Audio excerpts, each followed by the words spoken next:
صلاة و سلاما علیک یا سیدی یا رسول اللہ و علیک و اصحابک یا حبیب اللہ. زما گرانو مشرانو نوجوانانو سپینګیرو بزرګانو لرې نږدې نه راتلونکو زما پښتنورونو تاسو ټولو ته زه د جمعې راتګ په خوشحالۍ خوش آمدید هرکلی وایم. السلام علیکم ورحمة الله وبرکاته. عزتمندو، نن د جمعې مبارکه ورځ دی او 1442 هجري اوومه میاشت او شپږم تاریخ دی اسلامي د رجب میاشت. نبی کریم صلی الله علیه و آله وسلم مسلم شریف حدیث دی. نبی علیہ الصلوۃ والسلام به په دې میاشتې کې دا دعا کوله: اللهم بارک لنا فی رجب وشعبان وبلغنا رمضان. دا دعا به کوله: یا الله مونږ ته په رجب کې برکت واچوي او شعبان کې هم برکت راته واچوي او مونږ رمضان پورې ورسوي. دا دعا به نبی علیه الصلوۃ والسلام کوله. مونږ ته پکار ده چې دا دعا دې کوو. که په عربي کې نه راځي په خپلې ژبې کې دې وایو: یا الله مونږ ته برکت واچوي په رجب میاشتې کې، په شعبان کې، او مونږ رمضان ته ورسوي. دا د نبی علیه السلام دعا دی د میاشتې مطابق، چونکې دا د الله میاشت دی او په دې میاشتې کې د الله نیکانو دوستانو ډېر زیات اعراض کېږي. نن ما عزتمندو که موږ وګورو معاشرې ته، یو طرف ته کفارو مسلمانو باندې ظلمونه دي، داسې اسلامي ملک نشته چې په هغې کې اور نه وي بل. بل طرف ته ما عزتمندو معاشره کې مسلمان د بدعملۍ ښکار شوي دي. قرآن او حدیث موږ مسلمانو پرېښودي. بس چېرته چې موږ ته ضرورت راشي هلته قرآن هم موږ منو، حدیث هم موږ منو، موږ پاخه مسلمان شو. خو چې کله زموږ د مال تاوان راشي یا موږ د عزت باندې خبر راشي، بیا هلته موږ د 2 روپو عزت ته ګورو، خو موږ قرآن او حدیث ته نه ګورو. هغه موږ په دې معاشره کې هر یو کس دې نه خبر دی، وینو. دې سره سره ما عزتمندو قدرمندو زموږ په معاشره کې اعتقادي خرافات سیوا شوي دي. نیکانو بزرګانو پسې خبرې. نبی کریم صلی الله علیه و آله وسلم حدیث شریف دی او دا ډېر مشهور حدیث دی. نبی علیہ السلام فرمایي یو داسې وخت به راشي چې خلک په مخکینیو تېرو شوو ښو خلکو پسې خبرې کوي او بد رد به وایي. نن ما عزتمندو قدرمندو څه خلک انبیاو پسې خبرې کوي، الله دې موږ ته وساتي. داسې انسانان هم شته او ځان ته مسلمان هم وایي چې صحابه کرامو پسې خبرې کوي. حالانکې امیر علیه سنت موږ ته یوه ناره کړې ده چې هر صحابي نبی جنتی جن. نبی علیه الصلاۃ والسلام هر یو صحابي جنتی دی. الله قرآن کې فرمایي کلهم وعد الحسنى. الله ټولو سره د جنت وعده کړې ده، ټول صحابه جنتیان. بیا دې نه علاوه ما عزتمندو څه خلک بیا داسې دي چې هغه نیکانو پسې اولیاو پسې خبرې کوي. شریعت خدا وایي چې د جومات امام پسې خبرې خو پرېږده، چا پسې چې ته لمونځ کوې د هغه په خپو چې کوم پیزار وي هغه ته به هم په سپک نظر نه ګورې، هغه ته به هم په سپک نظر نه ګورې چې د ستا مقتدا دی، ته خپل منځونه ده خواته امانت کړوې، په ورځ د قیامت به د الله خواته دی د ستا د منځونو حساب کوي. یو امام پسې غږېدا خو پرېږده د هغه پیزارو ته په سپک نظر کتلو شریعت اجازت نه کوي. چې یو سړی د الله دوست وي، ټول عمر الله یاد کړی وي، دنیا سره یې څه رغبت، دنیا سره یې څه تعلق ساتلی نه وي، هغه انسان پسې خبرې کول به څومره بد وي. یاد وساتئ قرآن او حدیث ولټوئ، الله انسان سره د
الله سره څوک جنگ کولی شي؟ هغه څه جنگ دی؟ هغه که اوس دې هوا ته وفرمایي چې یو منټ پاره ودرېږه په دې ځمکه مخ به څوک ژوندی پاته شي؟ هغه که ځمکې ته وفرمایي چې لږ شانتې حرکت وکړه نو څوک به هم ژوندی پاته نه شي. دې مطلب څه دی؟ مطلب دا دی چې دا ډېره لوی ګناه ده. نیکانو پسې، پاکانو پسې، اولیاو پسې خبرې کول، یو عام انسان پسې شریعت خبرې کول منع ګرځولي دي. دې ته غیبت وایي. او که بیا چې کومه برایي د ده بیانې هغه ده کې نه وي، بیا دا بهتان دی، له دې نه هم لوی ګناه دی. او غیبت متعلق سوره حجرات کې الله فرمایي دا داسې ده لکه د خپل ورور کچه غوښې بوټۍ خوړل. او بیا که هغه وي نه پکې بهتان لګونکي سړي خو په شریعت کې ګواهي هم نه قبلېږي. ما عزتمندو نن زمونږ په معاشره کې داسې مسلمان شته چې هغه نیکانو، پاکانو، اولیاو پسې بد رد وایي. حدیث قدسی دی، نبی علیه السلام فرمایي چې کله یو بنده د رب الله سره مینه کول شروع کړي، الله سره مینه شروع کړي. اوس مونږ ټول وایو چې مینه خو موږ شته، خو مینې هغه عملي حرکات په مونږ یو کې نه ښکارېږي. ځکه چې دا څنګه مینه ده چې وي د جمعې مبارکه ورځ او د ستا دکان شټر ښکته نه شي، هلته چې امام الله اکبر وکړي سپیکر لګېدلی دي، بیا زوی ته یې دومره پکې کښېنه چې ته راشې بس امام رکوع ته ځي، بس دلته نیت ورسره وتړې، او بیا چې څنګه سلام ګرځوي بیا دکان ته منډه وهې. ته به وایې زه هم وایم چې ما الله سره مینه ده. دا څنګه مینه ده؟ مینه دې ته وایي، مینه دې ته وایي چې کاروبار دپاره مکمله ورځ او ده ته بندګي دپاره 15 منټه نشته. دا خو مینه نه شوه چې ته کاروبار هم ورپاره پرېږدې، هر څه ورپاره پرېږدې، نو بیا حقیقت کې دا مینه ده. نو ما عزتمندو قدرمندو مینې دعوه هر سړی کوي رب سره، خو زمونږ په دې معاشره کې چېرته حقیقي مینې والا څوک ښکاري نه. امام چې وي مونږ یې ګورو د ده څه کار روزګار نه وي، په ظاهره باندې ښکاري چې واقعي د الله سره مینه ده، د الله سره مینه ده. دا په معاشره کې مونږ ته لږ د ډېر څه ښکاري چې یاره د بل څه کار روزګار نه وي، دی صرف الله کور خیال ساتي، هغه کې لږ د ډېر ښکارېږي. الله دې موږ ټول د الله مینې والو ګرځوي. نبي علیه السلام فرمایي کله چې یو انسان رب سره مینه محبت شروع کړي، الله رب کریم جبریل وغواړي. جبریل ته فرمایي ای جبریل تا ته پته شته زما فلانی بنده ما سره مینه کوي؟ جبریل وایي نه یاره ما ته پته نشته. وایي ای جبریل په ځمکه باندې په فلانۍ ځمکه، په فلانۍ علاقې، په فلانۍ کلي کې، په فلاني کوڅه کې، په فلاني کور کې فلانی زما بنده ما سره مینه کوي. یاره به څه حکم دی؟ الله رب کریم ورته فرمایي جبریل تا ته ما حکم دی چې ته د سره مینه نه کوه، ته د سره مینه نه کوه. وایي صحیح ده یاره. الله رب کریم ورته فرمایي جبریل لاړ شه آسمانونو کې چې څومره فرشتې دي، اووم آسمان نه واله تر اخرني ښکته آسمان پورې سدرة المنتهی باندې عرش کندرو سره چې کومې فرشتې ولاړې دي، جنت کې دننه چې کومې فرشتې دي، جنت نه بهر چې کومه فرشتې دي، دې ټولو فرشتو ته اعلان وکړه. څه اعلان ورته وکړه؟ دا اعلان ورته وکړه چې الله فرمایي فلانی ما سره مینه کوي، الله هم د سره مینه کوي او جبریل هم د سره مینه کوي. نو اے د آسمان مخلوقاتو تاسو ته حکم ده چې تاسو هم فلاني سره مینه کوئ. چې کله یو انسان رب سره مینه شروع کړي فرمایي بیا جبریل ته الله فرمایي لاړ شه جبریل ځمکې ته. په ځمکه باندې الله 18,000 قسم مخلوق دی چې چپدے کی انسان یو دے پیرے بل دے 7.5 ارب آبادی دے صرف انسانان دے اور 3,000 قسم مخلوقات او وچا باندے دی او دا نور چی دی 15,000 قسم مخلوقات دا پسمانون کی جبریل راشی پس مکہ مخکا پا غرونوں کی دی کا پا سہرا کی دی کا پا دریابونوں کی دی کا دا غروب سرونوں باندے جو سمر مخلوقات کا اللہ دی طول دا جبریل اعلان کبھی وی اید اللہ مخلوقاتو واولے فلانائے دا فلانی زوئے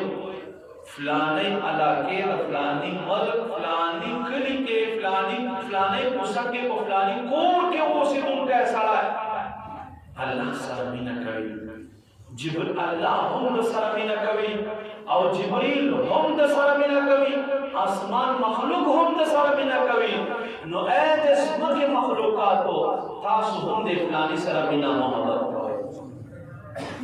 نمائی زبان کو کرمون نن زمانے پیرش ہوئے پلسم صدی کی حضرت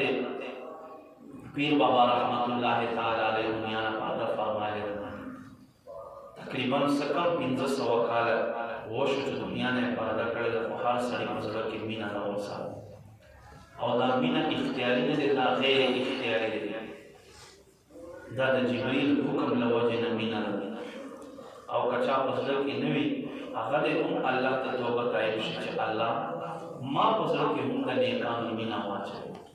ما پزر کی ہم دا خبر اولیاء مینہ محبت واچھے زکمانی زکم تو قدر بندو چگورا زمون پدے معاشرہ کے وہ سنوں کے جو امام زمون شانت فراد کوئی زمون شانت سکات کوئی ناستائے کوئی گناہ منتقی ہمون کی بیان قدر اور عزت کو دالا سکے جو دس رسول کی نہیں پاسی اوی تو ہم بخا نظر دو یاد ہو سکتے جو کم خلق بے اولیاء اللہ سرکینی اللہ نے کانوں دوستانوں بزرگانوں سرکینی اللہ رب کریم و ابو خلق تکن مقام اور عظمت بکائے قرآن کے اللہ رب کریم سورہ مریم کے ارشاد فرمائی من حضرت مریم رضی اللہ تعالیٰ عنہ عیسیٰ علیہ السلام نور تا و جمی کے دا اوڑی اور اوڑی کے دا جمی نیوی ورکولی کو محراب کے اوڑا کرتے ہوئے یہ عورت امامہ پہ باندھے رہے حضرت زکریہ علیہ السلام حضرت زکریہ علیہ السلام اور توائی یا مریم مالک حاضر دا سبینہ و جمی کے دا خود دا اوڑی فروٹ میں وپرتا ہے او اوڑی کی دا جمی پرتا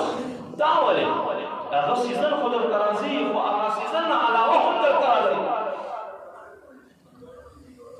وی حاضر من اللہ تعالی دا اخباق رب لجانی ممانا زکر چھ بی بی مریم اللہ سرمینہ کولا اللہ من اور سر کولا زکر بیدے دا میوارا لے گل اللہ رب کریم فرمائی حضرت زکریہ علیہ السلام عمر 120 سال تک سے دلے ہو اور بی بی مبارک کی عمر 90 سال تک سے دلے ہو خوچے کلا بے موسمہ میوے کو محرام کی بی بی مریم خاتا وہ قتلا اللہ فرمائی فَهُنَالِكَ دعا زکریہ ربہو فَأَقَّزَ کی باندے حضرت زکریہ علیہ السلام رب دعا کہ یا ربا تمہاتا ہم بے موسم تیرا شوئے دے زمانی میں تیرا شوئے دا اولادو عمر میں نہ دے دا اولادو وقت نہ دے وستعلی راسو سر میں بالکل سپین شوئے دے ملامی کا شوئے دا یا رب جسنگی تو بی بی مریم دا بے موسمہ میوے ورکول باندے قادر ذات دے یا رب تمہاتا ہم بے موسمہ میوے رکھا کہ ماں بچی تزڑکے گی ماں پسے وارث مجتمع کا وارث نہ اللہ رب کریم فرمائی فَاسْتَجَابَ لَهُ رَبُّهُ اللہ نے دے دعا کو دے مقام باندے قبول و دے زگی باندے چکم زگی باندے و بی بی مریم اللہ یادول دے مبارک رانے اور اب تکی نستو دعائے ہو دے مطلب دانا دے یاد ہو ساتے چھ بی بی مریم شان لحضرت زکریہ علیہ السلام نزیاد دے حضرت زکریا علیہ السلام اللہ نبی دے معصوم دے انبیاء و شان دیر زیاد دے خو قرآن مونتا ایمان نکتا خواهی قرآن صرف تلاوت تے پارا نہ دے قرآن تا تے ایمان نکتا خواهی تا تا زندگی خواهی چکل تا دعاگان ازان لکوی غوارا خو چکل تا نیکانو زگی تورشی جسنگی حضرت زکریا علیہ السلام دا نے بی بی پزگی باندے دعا اکرا اور رب دعا قبول اکرا نو قرآن اشارت النس ندا ثابت دا چاہے مسلمان کل ہم تو دعا قبول اولو نیتو کے بیا رب دا نیکانو واستور کا یا آغا زگی باندے کینا اللہ بیستا ہم دعا قبول کی لقرآن نہ دلیل بہت دفعہ سے مائی ستمنو کا درمندو قرآن مجید سورہ کہاں کھلاو کہتا اللہ رب کریم و سورہ کہف کے سلور زلہ دسپی ذکر کرائے سلور زلہ کلچ اصحاب کہف غار بدن شو اللہ خوب شانتے خوب پہ غالب پالی دیم مناغ احمد کے خبی ابدے کرتے او غار مخیط آرام سر اسم لستر اراشق اللہ عقیدہ قرآن نستر مائی عزت مندو سپیدے نجستے چلاڑی ترمان دے بولا کی جامعہ ترنا پاک کرو کپکور کی دیوی رحمت فرشتے نرازی نبی علیہ السلام فرمائی چاہ پکور کی سپیدی رحمت فرشتے نور کر رازی ربی کریم نے تپوس کچھ عربہ دے قرآن پہ دے یو چھوٹی بھی خود اللہ سے کیا نہیں وار کر رہے اور قرآن کے دو لفظ ہم بے مقصد بے معنی نہ دے عربہ تا سورہ کہف کے دسپی ذکر والے اپنا اصحاب کہف کا اللہ سنگ ذکر فرمائے لو کلچ اصحاب کہف کو دشول دل کا اللہ رب کریم دو مخبے دیکھ لے اللہ رب کریم تا دے سپیدہ انداز بخشو وے فرمائے وَكَلْمٌ بَاسِطٌ زِرَعَيْهِ بِالْوَسِيلِ وَإِذَا اصحاب کہف چکم سپیدے آگاہم غار مخت اخبر اخبیخ ورے کردے و غار مخت اخبر دے قرآن اخبر عقیدہ ذکر دے یا ربا دے ذکر دے سے دے پارا وقتو اللہ رب کریم دے دے پارا ذکر وقتو چسپائے دے چھ نجستے کور کی دی رحمت فرشتے نرازی خوچے کلنے کانو تنیز دیش بیا اللہ تا ہم محبوشیوں کو قرآن کی ذکر ہو دی یاد ہو ساتھ ہے چیو سپیتا اللہ دمرا ہوا کہ تفسیر جلالین امام جلال الدین سیدی رحمت اللہ علیہ فرمائی سلور انعامنا احساننا اصحاب کہف باندے اللہ ہوتا کم فرمائی دریس سوال نہ کالا اللہ دوی تخوب ورد دریس سوال نہ کالا اور دا سپیتے ہم دریس سوال نہ کالا اللہ خوب ورد ہر شب و میاشت بعد بفرشتہ راتلا اصحاب کہف پہ یو اڑکنا و بل اڑک باندے اوڑا اور سرا دا سپی باندے ہم انعام شدہ بے ہم اوڑا سبحان اللہ مائی عزت ہم دو دویت انعام داو چھ دریس سوا نہ کالو نباد اللہ رب کریم اصحاب کہف را پاسول دا سپی ہم ستر کی پولاو کسول وکنے اڑا کول دے ہم اللہ را پاسول دریس سوا نہ کالا اور مائی عزت ہم دو قدر مندو بل انعام سشہدے بل انعام دا دے چکل اصحاب کہف جنت دنکی ندا سپے بروس کمانڈے پسے ہوئی سپے بہم اور پسے روان جنت کے اسپی نشتہ دے جنت کے بس پی سکے بنی اسرائیل کی وہ عالم بلعم باہو رہے ہوں گے یعنی وہ چکم دعاوں پر فوراں پہ دعا قبولا ہو دیدہ علاقے کو موسیٰ علیہ السلام سرد بنی اسرائیل را رہے نخودی باندے فوراں نہ لگے رہے مجھے حضرت موسیٰ علیہ السلام کے اعلان پر دعا ہوگا چدا لذیذہ نے لاش نبی متعلق پر دعا کول خدا وزان پر کول بس دا پر دعا کول جو جب احبار رہو اور کفر عادت کی اللہ مرد میں عزت مندو ناگے حسین و جمیل سڑائے اور دین اللہ باندے گرام جو موسیٰ علیہ السلام خلاف بدعا پر اللہ رب کریم جب آباد صرف د اینک سیاهي چې کومې بوتلې وي د هغې تعداد او شاګردانو تعداد خو پرېږده. الله رب کریم په کفر سره د دنیا نه د الله نبي ګستاخي له وجې نه واصل کړی. نو ما عزتمنو کله چې ورځ د قیامت راشي نو اصحاب کهف به جنت ته ځي، دا سپی به هم منډې ورپسې وهي، خو جنت ته خو سپینو شیدل نه کېدی. نو رب کریم فرشتو ته فرمایي دا اگر چې له نسل نه له نسب نه سپی دی، خو چونکې زما نیکانو سنګت اختیار کړی دی، لہذا اے فرشتو د بلعم باعوره لباس ور واغوندئ او د اخ په شکل باندې جنت ته دننه کړئ. سبحان الله نبی خوشحال ومنا محمد سبحان الله. ما عزتمندو قدرمندو دا ولې نیکانو خلقو نسبت لسنه د قرآن نه مې درته بیان کړو. نن خو الله دې معافي کړي موږ مسلمانو دا توحید داسې یوې کوټې بند کړی دی که نه چې که څوک چېرته یو قبر خواته ودرېږي دعا وکړي وایي یاره دا خو عاشق وکړو. حالانکې ما سره یو داسې حدیث شته دی، یو صحابي راغی قربان یا رسول الله صلی الله علیه وسلم زه تجارت ته تللی وم او ما هلته دا منت کړی و، نظر مې منلی و چې زه کله هم لاړ شم خپلې علاقې ته نو د خپلې مور خپې به خپلوم. حدیث ته مو وخت شته څه به کوم؟ د خپلې مور خپې به خپلوم. نبی علیه السلام فرمایي که څوک دا غواړي چې جنت دروازې نه زه بوسه والم د مور خپو تلې دې ښکلېږي، مور خپو تلو نه دې بوسه والي، دا داسې ده لکه جنت دروازه چې ده ښکله کړه. یا رسول الله صلی الله علیه وسلم ما خو دا منت منلی و چې زه لاړ شم خپلې علاقې ته نو د خپلې مور خپې به ښکلوم. قربان زه خو چې راغلم مور مې وفات شوې ده، مور مې وفات شوې ده، څه وکړم؟ نبی علیہ الصلوۃ والسلام څومره ښایسته جواب ورکړی. الله اکبر. نبی علیہ السلام ورته فرمایي اے صحابي قبر درته معلوم دی؟ وی بالکل یا رسول الله صلی الله علیه وسلم قبر راته معلوم ده. وی لاړ شه قبر ته ورشه، خپو طرف ته ورته ودرېږه او د خپو طرف قبر یې ښکل که دا داسې دی لکه تا چې د خپلې مور خپې ښکلې کړې. سبحان الله. دا ما ته هم تعلیم پکې میلاو شو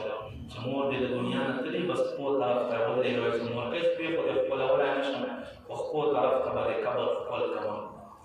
نبي علیه السلام صحابي ته دا تعلیم کړی. ما عزتمندو قدرمندو که چېرته یو مزار ته سړی یو دربار ته سړی لاړ شي او هلته دعا کوي، دا زموږ د سلف صالحینو طریقه دی. هلته مقصد دا دی فتاوی شامل وګوره، فتاوی علمگیر وګوره، نور الایزان کتاب وګوره، ټولو دا لیکلي دي فی باب زیارت نبی صلی الله علیه وآله وسلم چې کله نبی علیه السلام زیارت ته کله سړی راشي ودرېږي نو کم از کم 2 گزه په فاصلې دې ورته ودرېږي. ثم توجه الى قبر رسول الله صلی الله علیه وسلم. نبی علیہ السلام مزار اقدس ته د مخ کی او قبله ته د شا کی او نبی علیہ السلام په دربار باندې دعا وکړي. ما عزتمندو مسند امام احمد حدیث دی، یو ځل مروان بن حکم راغی سپوري چې یو کس دی نبی علیہ السلام په قبر انور باندې خپل سر ایښودی دی او خاورې رخلي په ځان یې اچوي او جاړي. بادشاہ دی چې پې باندې راغی پاسه څه کې دلته قبر باندې پروت دی، دا ته څه کار کوې؟ ما عزتمندو قدرمندو دی پاسېدلو. ثم توجه الیه، بیا یې مروان طرف ته مخ وګرځولو. فهو ابو ایوب انصاری، هغه د نبی علیہ السلام خادم خاص حضرت ابو ایوب انصاری رضی اللہ تعالیٰ عنہ د حضور مہمان صحابی. هغه ورته وایي څه وایې مروان بن حکم؟ زه چېرته یو بت ته نه یم راغلی، زه یو کاڼي عبادت ته نه یم راغلی، زه د خپل نبي مزار خواته راغلی یم او دعا کوم او حضور ته فریاد کوم. یاد وساتئ مؤثر حقیقي الله ذات دی. دا مسلمان عقیده دی مؤثر حقیقی الله ذات دی اسباب په دوه قسم دي یو ظاهري دي یو باطني دي ظاهري څه شي دي ډاکټر صاحب څو مرض ته په غاښ باندې مې درد دی او ډېرې ګولۍ مې وخوړلې هغه ګولۍ راته ویلې چې راته ویلې چې ګولۍ واخلو بیا څه ورته ډاکټر صاحب دې ګولۍ سره به ښه شمه که به نه شمه تاسو موږ ټول داسې وایو که نه وایو ټول وایو نو ټول شرک کوئ نعوذ بالله من ذلک وایي ښه کول خو الله کوي ګولۍ خو نه کوي نو که داسې ولې وایو نه مسلمان چې وي دا عقیده لري چې ښه کول الله کوي خدای دنیا ته اسباب رالیږلي دي خدای دنیا ته اسباب رالیږلي دي حضرت موسی علیه السلام په خېټه باندې درد شو عرض کړه یا رب په خېټه مې درد دی الله رب کریم ورته فرمایي لاړ شه فلاني بوټي پاڼې راواله او لاس کې لږ نرمې کړه او ویې کړه اوبو پسې اوس به ټیک بشي حضرت موسی علیه السلام منډه کړه پاڼې راواخیستې لاس کې تاو راتاو کړې ویې خوړلې اوبه یې پسې وڅښلې درد ټیک شو څو ورځو بعد بیا درد پې باندې راغی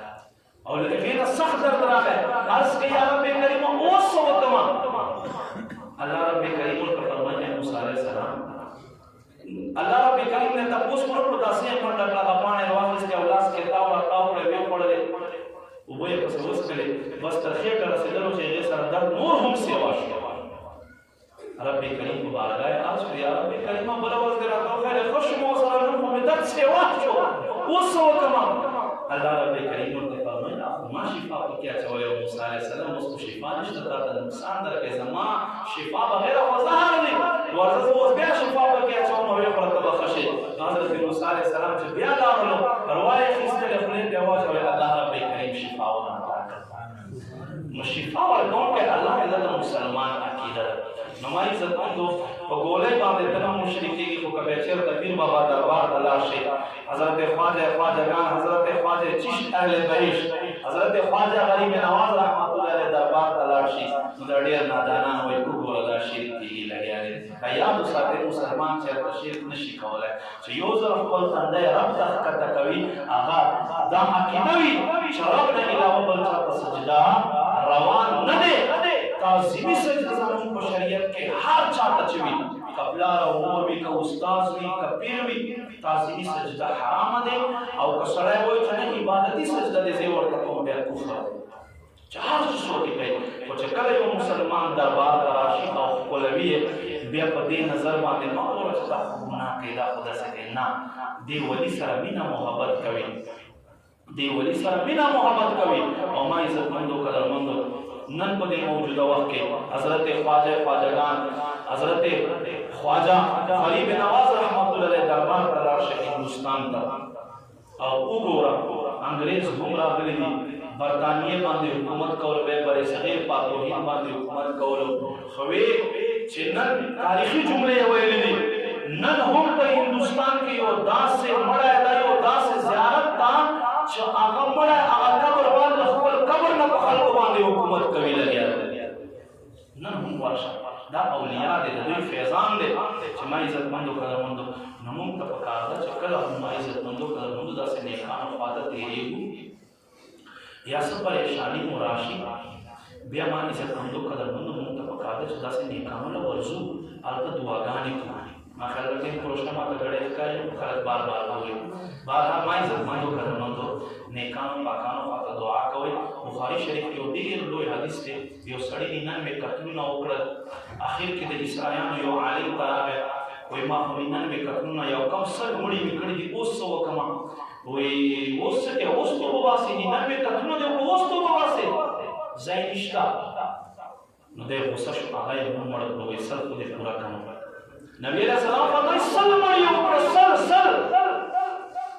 سل مړو نه بعد بیا الله په زړه کې رحم پیدا کړ توبه وباسه مړ به شي سړی چا نه تپوس کړو چې توبه وباسم چا ته ورشم چا په لاس توبه وباسم ای ورشه فلانې هلاکې ته هلته نیکان خلک اوسي هغوی په لاس توبه وباسه الله به دې معاف کړي ما عزتمندو سړی روان شو بني اسرائیلو واقع دی سړی روان شو لږ شانتې په فاصلې باندې دی چې مرګ ورته راغی چې مرګ ورته راغی مړ شو عذاب فرشتې راغې رحمت فرشتې راغې عذاب فرشتې قرآن نه بعد دویمه درجه بخاري حدیث درته بیانوم ما عزتمندو عذاب فرشتې وایي سل مړي کړي دي دی جہنم ته موضوع اور رحمت فرشتے وای نه توبه پس روان دي لہذا جنت ته موضوع خپل منځ کې بحث شو الله رب کریم مبارک سوال الله رب کریم فرمای زه فیصله درکوم دا څه وکړي چې دای له کوم ځای روان هغه زمکه پیمایش وکړي نا په واخلې او چې کوم طرف ته روان دي هغه زمکه پیمایش وکړي چې کوم طرف ته ډېر نږدې بس هغه فرشتے وځي ما عزت مند فرشتے کو پیمائش باندې شروع شوه زمکه پیمائش چې کوم طرف ته ډېر نږدې دی نبی علیہ السلام فرمایي توجه غواړم د هر مسلمان ورو نبی علیہ السلام فرمایي په حقیقت کې د لکړې د لک شان ته تلو نیکانو نه لري او کړي ته نږدې وو دی فیصله مطابق دا جهنم قابل وو ما عزت مند هغه هم رحمان دی هغه هم بندگانو سره مینا کوي اسه رحمان رحیم نو ورته فرمایي ما عزت مند زمکه ته فرمایل چې کلی طرف ته کوم زمکه وا هغه ته فرمایل ای زمکه وګدشه او چې کوم اولیاء طرف ته نږدې او هغه زمکه ته فرمایل لږ راغونډه شه فرشتو چې کله پیمایش واخیستلو د نیکانو طرف ته نږدې او رب کریم فرمایل ای رحمان ورو فرشتو تاسو یې واخلئ او جنت ته صرف نیکانو ته نسبت په وجه سره علماء کرام دلته دو وجه ذکر کړی دي چې الله رب کریم د وبخلو ولې دخل توبه سلام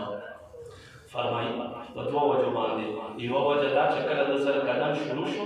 د پته ولګېد چې مړه ماته کېږي نو قدمونه نشو اخیستلی تګ نشو کولی نو سملاسلو نو په خېټه باندې وي چې لږ خو دې ځان راکاږم چې څه خو ورنږدې شمه یو په دې وجه سره او کله چې مړه کېدو وي چې مرم خو نه رسېدم توبې موقع خو میلاو نه شو او اصلو انسانانو قاتل یم